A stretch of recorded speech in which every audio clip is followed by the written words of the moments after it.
የፈለገውን ነገር እንደመጣለት የሚናገር ሰው መጨረሻው የማይፈልገውን ነገር መስማት ይሆናል ይለናል የዚህ መጽሐፍ ደራሲ።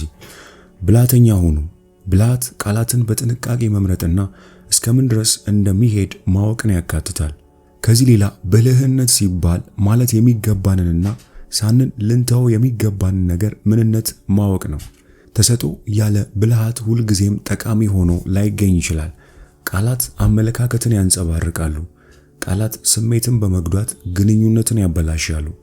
ከየትኛውም የተፈጥሮ አደጋ በበለጠ ተገቢ ባልሆኑ የቃላት ምርጫ ብዙ ሰዎች ተጎድተው ሊሆን ይችላል። የመረጣችሁትን ነገር ከመናገር ይልቅ የምትናገሩትን ነገር ምረጡ። በጠቢብና በቂል መካከል ያለው ልዩነትም ይኸው ነው። ከልክ ያለፈ ወሬ መስተጋብር ወይም ንግግር አይደለም። ትንሽ በማውራት ብዙ ተናገሩ። ቂል ሳያስብ ይናገራል። ብልህ ሰው ግን ከመናገሩ በፊት ያስባል። በምሬት የሚወጡ ቃላት ሊጠገን የማይችል ጉዳት ሊያስከትሉ ይችላሉ። አብዛኛውን ጊዜ ወላጆች ከልጆቻቸው ጋር የሚነጋገሩበት መንገድ የልጁን የወደፊት ዕጣ ፋንታ ይቀይሳል። ከዚህ መጽሐፍ አዎንታዊ ስብዕናን ለማጎልበት የሚረዷችሁን አንዳንድ ቁልፍ መርሆችንና እርምጃዎችን ለማየት እንሞክራለን። እስከ መጨረሻው አብረን ስንቆይ ከዚህ መጽሐፍ የወሰድኳቸውን በግል የጠቀሙኝን አንዳንድ ሐሳቦችን እንደ ቦነስ በቪዲዮ መጨረሻ የምሰጣችሁ ይሆናል። ሐሳባችንን በዚህ አንድ ታሪክ እንጀምር።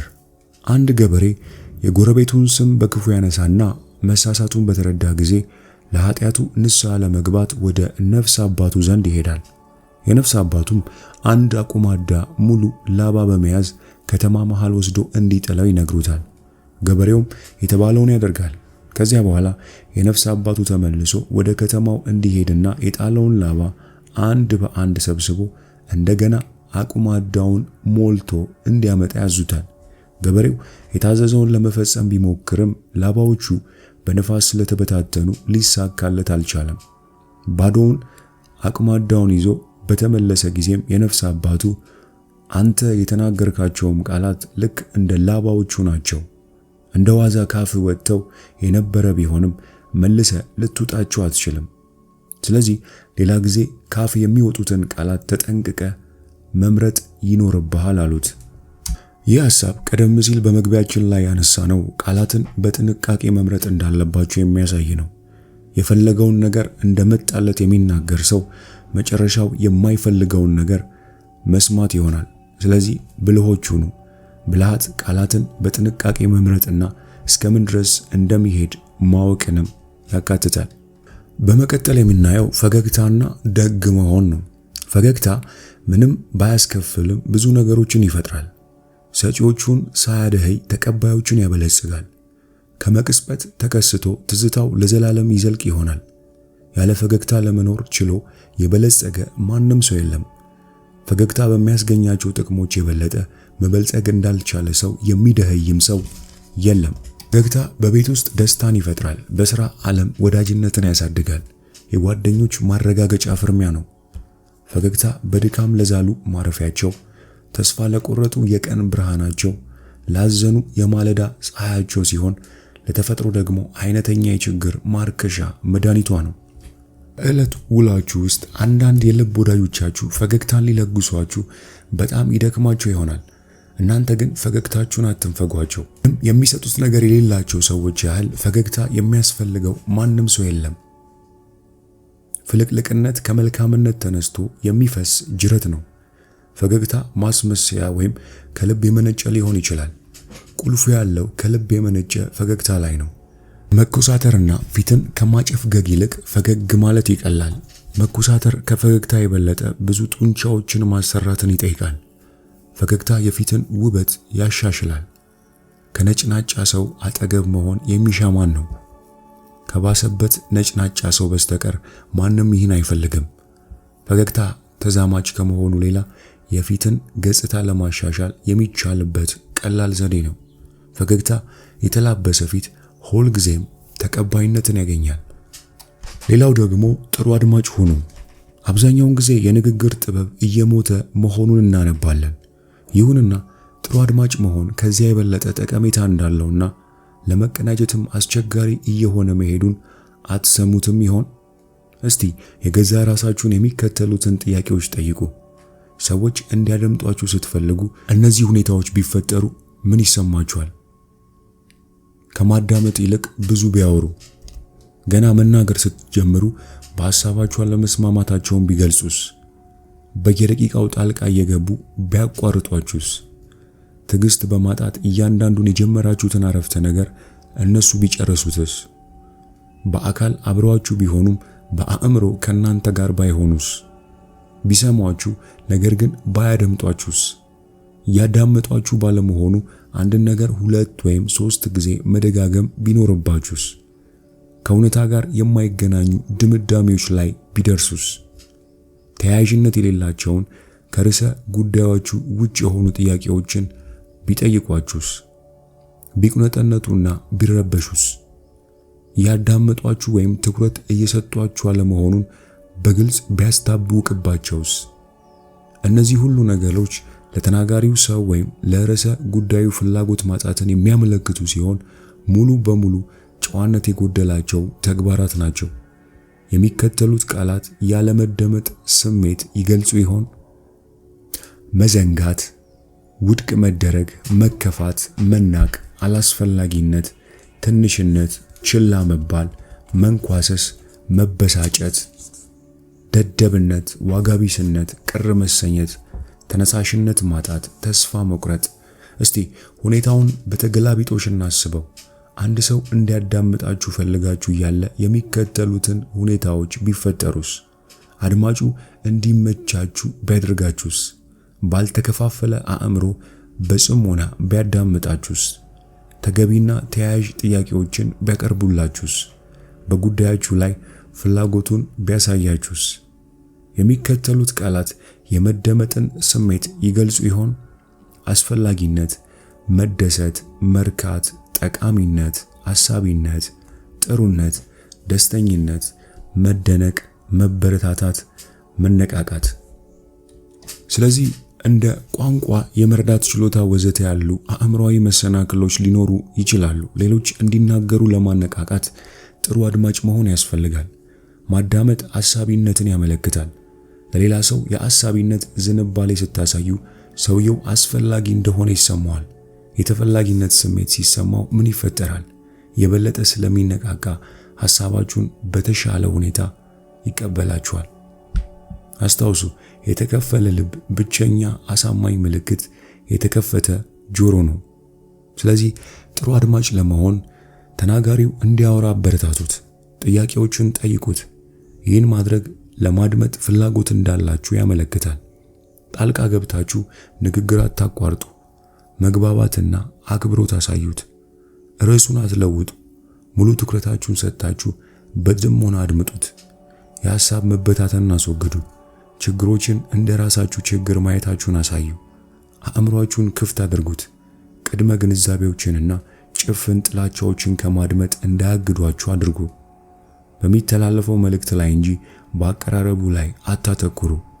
እንደ ፊት ገጽታ፣ የአይኖች አስተያየት ወዘተ ያሉ አፋዊ ያልሆኑ መስተጋብሮችን ለይታችሁ ወቁ። እነዚህ ነገሮች ከአፋዊ መልእክት የተለየ ፍቺ ሊያስተላልፉ ይችላሉ። ቃላትን ብቻ ሳይሆን ስሜቶችንም አድምጡ። ታዋቂው የሥነ ልቦና ባለሙያ ዊሊያም ጄምስ ከሰው ልጆች ጥልቅ ፍላጎቶች አንዱ የመደነቅ ፍላጎት ነው። ያለመፈለግ ስሜት ጎጂ ነው ብሏል። በዚህ ደግሞ የምናየው ትክክለኛና ልባዊ አድናቆትን ስለመግለጽ ነው። ውድ ጌጣጌጦች እውነተኛ ስጦታዎች አይደሉም፣ ይልቅስ የጉድለት መሸፈኛዎች ናቸው። ብዙውን ጊዜ ከሰዎች ጋር አብረን በቂ ጊዜ ባለማሳለፋችን ይህንን ለማካካስ ስንል ውድ ስጦታዎችን እንገዛላቸዋለን። እውነተኛ ስጦታ ራስን ከፍሎ መስጠት ነው። ልባዊ አድናቆት አንድ ሰው ለሌላ ሰው ከሚሰጣቸው ታላላቅ ስጦታዎች አንዱ ነው። ከልቡ የመነጨ አድናቆት አንድን ሰው የተፈላጊነት ስሜት እንዲሰማው ያደርጋል። በአብዛኛው የሰው ልጅ ዘንድ ተፈላጊ የመሆን ፍላጎት ከታላላቅ ጉጉቶቹ አንዱ ነው። ባለንበት ዘመን ከሁሉ የላቀው ትልቁ በሽታ ስጋ ደዌ ወይም የሳምባ ነቀርሳ ሳይሆን ተፈላጊ ያለመሆን ስሜት ነው ብላለች እማሆይ ትሬዛ። ለዚህ ሌላ ጊዜ ሰዎች አድናቆታቸውን ሲገልጹላችሁ አመስግናችሁ በደስታ ተቀበሏቸው። ከልብ ካልመነጨ የአንገት በላይ አድናቆት ይልቅ እውነተኛ ተቃውሞን ማስተናገድ ይቀላል። ቢያንስ ሰውየው የት ቦታ ላይ እንዳለ ያውቃል። ልባዊ አድናቆታችሁን የምትገልጹት የትኛውም አጋጣሚ እንዳያመልጣችሁ። አድናቆትን መግለጽ ሌላው ሰው ለራሱ የሚሰጠውን ግምት ስለሚያጎለብት የዛኑ ያህል እናንተ ራሳችሁም ለገዛ ለራሳችሁ የሚኖራችሁ ግምት ከፍ ይላል።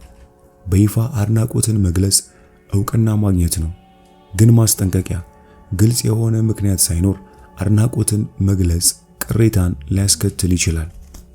በአንድ ወቅት አንድ ሰው እንደዚህ አለ፣ ስሳሳት በቀላሉ ልለወጥበት፣ ትክክል ከሆንኩኝ በዚያው እንድቀጥል አድርጉኝ። ይሄ ጥሩ የአኗኗር ፍልስፍና ነው። አንዳንድ ሰዎች እየኖሩ ሲማሩ፣ ሌሎች ግን ቢኖሩም በፍጹም አይማሩም። አንድ ሰው ሊሰራቸው ከሚችላቸው ስህተቶች ሁሉ የላቀው ስህተቱን መድገሙ ነው።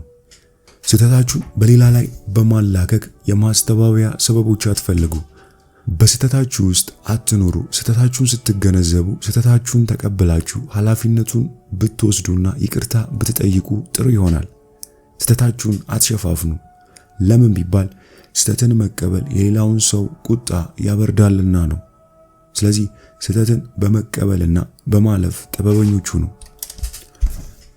ጭቅጭቅን በማስወገድና ትንሽ ጥንቃቄ በመውሰድ የልብ ስብራትን መከላከል ይቻላል። በጭቅጭቅ አሸናፊ የመሆን የተሻለው ዘዴ ጭቅጭቁን ማስወገድ ነው። በጭቅጭቅ በፍጹም አሸናፊ መሆን አይቻልም። ብታሸንፉ እንኳን ትሸነፋላችሁ፣ ከተሸነፋችሁም ትሸነፋላችሁ።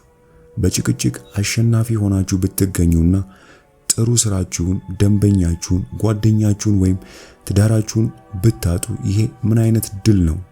ባዶ ድል። ጭቅጭቅ የሚመነጨው ከተወጠረ የራስ ኩራት ነው። መጨቃጨቅ የተሸነፉበትን ጦርነት እንደመዋጋት ነው። ብናሸንፍ እንኳን ኪሳራው ድሉ ከሚያስገኘው ዋጋ የበለጠ ሊሆን ይችላል። አሸናፊ ሆናችሁ ብትገኙ እንኳን የስሜት ጦርነቱ በውስጣችሁ ጥላቻን ይፈጥራል።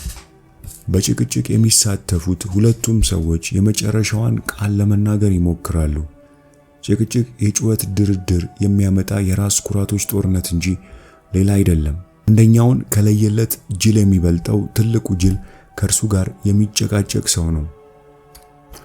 ቃላችሁን አክብሩ። ቃልን አክብሮ ተፈጻሚ ማድረግ ብዙ ውጤት አለው። ቃል በመግባትና ቃልን በመጠበቅ መሃል ያለው ልዩነት ምንድን ነው? ቃል ኪዳን የዓላማ መግለጫ ነው። የተጠበቀ ቃል የፈለገ ነገር ቢመጣ ተፈጻሚ የሚሆን ቃል ኪዳን ነው። ሕገወጥና ግብረገብነት የጎደለው ካልሆነ በስተቀር በማንኛውም መንገድ ቃል መጠበቅ አለበት። ቃልን ማክበር ከጥሩ ምግባር የሚመነጭ ሲሆን ወደ ጸና እምነት ይመራል። ሰዎች የገቡትን ቃል ባይጠብቁ ዓለማችን ምን አይነት ትሆን እንደነበር መገመት ትችላላችሁ? በባልና በሚስት፣ በአሰሪና ሰራተኛ፣ በወላጆችና ልጆች፣ በተማሪዎችና መምህራን፣ በሻጮችና ገዢዎች መካከል ያለው ግንኙነትስ ምን ያጋጥመው ይሆን? ውላቸው ያለየ ግንኙነቶች ግልብና ባዶ ናቸው። በምቾት ላይ የተመሰረቱ በመሆናቸው ጊዜያዊ ናቸው። ቃል ሳይጠበቅ ዘላቂ ነገር ተፈጥሮ አያውቅም። የተጠበቀ ቃል በማይተነበየው የወደፊቱ ጊዜ ውስጥ ልተነብይ እችላለሁ ማለት ነው። ብዙ ሰዎች ቃል መግባትን እንደ እስራት ይቆጥሩታል። ይሄ በመሰረቱ ትክክለኛ አስተሳሰብ አይደለም። ቃል መግባት ነፃነትን አይገፍም።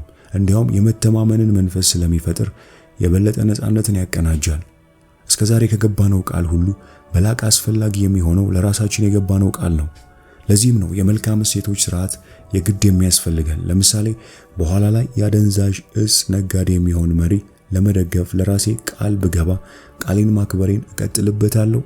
በፍጹም አላደርገውም። ቃልን መጠበቅ በደስታም ሆነ በመከራ ጊዜ ወደ ማይናወጥ ጽኑ ግንኙነት ይመራል። ቃል መግባት የሰውን ስብዕናና ከሌሎች ጋር ያለውን ግንኙነት ገልጦ ያሳያል። ስለዚህ ቃልን አክብሮ ተፈጻሚ ማድረግ የግድ ነው። ትህትና ያልተላበሰ በራስ መተማመን ትዕቢት ነው። ትህትና የእሴቶች ሁሉ መሰረት ነው፣ የታላቅነት ምልክትም ነው። ትህትና ራስን ከማሳነስ ጋር እኩል የሚሆን ራስን ዝቅ የማድረግ ዝንባሌ አይደለም። ልባዊ ትህትና ይስባል። ሐሰተኛ ትህትና ግን ዋጋ ያሳጣል። ስለዚህ ትህትናን መለማመድ። ከብዙ ዓመታት በፊት አንድ ፈረሰኛ ትልቅ ግንዲላ ለማንሳት በሚሞክሩ ወታደሮች አጠገብ ሲያልፍ እንዳልተሳካላቸው ያያል። 10 አለቃው አጠገባቸው ቆሞ ግንዲላው ጋር ሲታገሉ በዝምታ ይመለከታቸው ነበር። በዚህ የተበሳጨው ፈረሰኛ 10 አለቃውን ለምን ወታደሮቹን እንደማያግዛቸው ጠየቀው። እርሱም 10 አለቃ ስለሆንኩ ስራዬ እነሱን ማዘዝ ነው በማለት መለሰለት። ፈረሰኛው ከፈረሱ ወረደና ወደ ወታደሮቹ ዘንድ ሄዶ ግንዲላውን እንዲያነሱ ረዳቸው። በሱ ገዛም ግንዲላውን ለማንቀሳቀስ ቻሉ። ከዚያም በኋላ ፈረሰኛው በጸጥታ ፈረሱ ላይ ወጣና ወደ 10 አለቃው በመሄድ በሚቀጥለው ጊዜ ወታደሮችህ እርዳታ ሲያስፈልጋቸው አዛዡን አስጠራው አለው። ፈረሰኛው ይህን ተናግሮ ከሄደ በኋላ ወታደሮቹና 10 አለቃው ጆርጅ ዋሽንግተን መሆኑን አወቁ። መልእክቱ ግልጽ ነው። ስኬትና ትህትና ጎን ለጎን ይሄዳሉ። ሌሎች ጥሩምባቸውን ሲነፉላችሁ ድምፁ ርቆ ይሰማል። እስቲ ያስቡት። የዋህነትና ትህትና የታላቅነት ሁለት መለያዎች ናቸው። ዛሬም እንደተለመደው ከዚህ መጽሐፍ እጅግ በጣም ጠቃሚ የሆኑትን አንዳንድ የህይወት መርሆችን አይተናል። ከነዚህ መርሆች የትኛው ሐሳብ ተመቻችሁ? የትኛውስ መሰጣችሁ? የትኛውስ ከህይወታችሁ ጋር ይሄዳል? እንደተለመደው ኮሜንት ላይ ጻፉልኝ። ይህ ጠቃሚ ቪዲዮ ለብዙዎች ተደራሽ መሆን እንዲችል ቪዲዮውን ላይክ፣ ይህንን ድንቅ የእውቀት ቤተሰብ ደግሞ ሰብስክራይብ በማድረግ እንድትቀላቀሉ እንጋብዛችኋለሁ። ይህ መጽሐፍ ሙሉውን በአማርኛ የምትፈልጉ ብቻ ከታች ባለው የቴሌግራም ሊንክ አድራሻ ልትጽፉልን ትችላላችሁ።